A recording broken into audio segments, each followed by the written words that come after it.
Balaji recording studio नौखा बाजार सुपौल।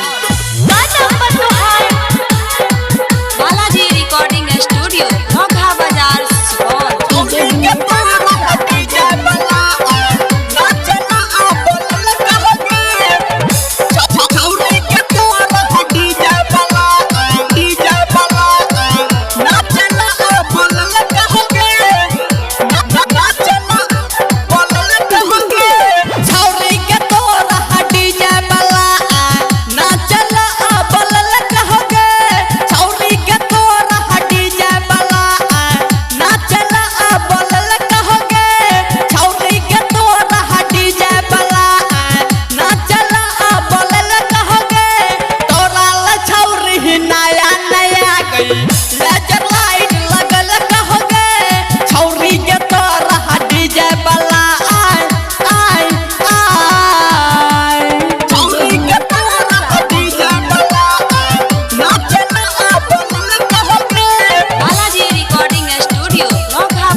भोजपुरी गहना लगा है का तोरा छौरा खूबे नचैतोगे।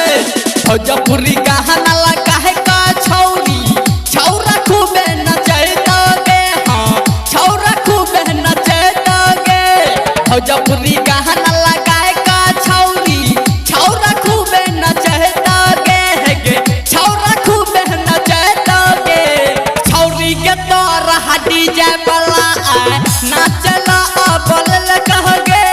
छौरी के तोरा डीजे वाला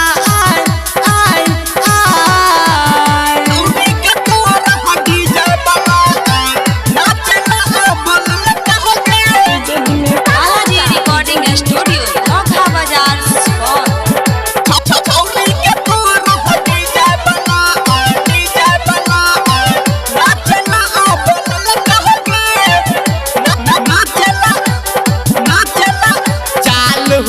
जन रहता छौरी भैर रात चुएतोगे। हाँ भैर रात चुएतोगे।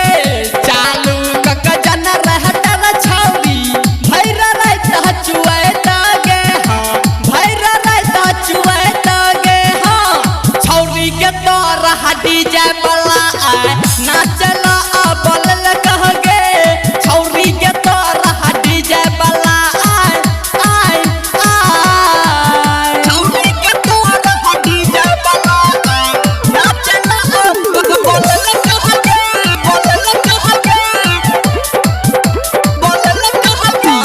मुरली धर यादव के गाना पूरे रात बजैतोगे। मुरली धर यादव के गाना पूरे रात बजैतोगे। छौरी पूरे रात बजैतोगे। मुरली धर यादव के गाना पूरे रात बजैतोगे। हाँ पूरे रात बजैतोगे। छौरी के तोरा डीजे वाला नाचला बोलल कहगे। छौरी के तोरा डीजे वाला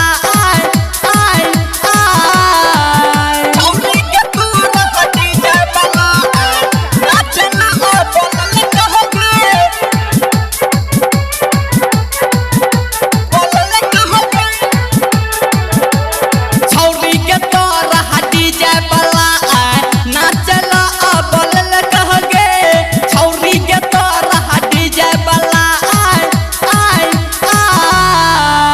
चल जे 500 नंबरी मिलता। बालाजी रिकॉर्डिंग स्टूडियो नौखा बाजार।